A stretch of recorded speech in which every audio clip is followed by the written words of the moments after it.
Hello guys, আসসালামু আলাইকুম। এটা হলো একটা ট্র্যাক ডিজেল ইঞ্জিন। এটা আমরা এখন এই গাড়ি থেকে বের করে আমরা নিউ ইঞ্জিন এখানে ফিটিং করব। সেই পর্যন্ত আপনারা আমাদের সাথেই থাকবেন এবং ভিডিওটা সম্পূর্ণ দেখবেন।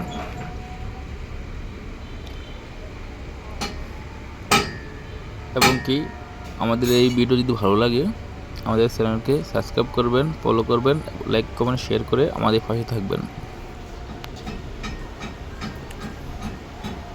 দেখুন, এটা হলো 6 সিলিন্ডার ডিজেল ইঞ্জিন। এটাকে বলা হয় টার্বো ইঞ্জিন।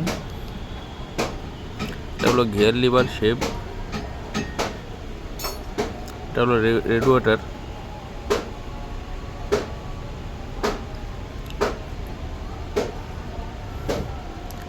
ভিডিওটা সম্পূর্ণ দেখার জন্য ধন্যবাদ।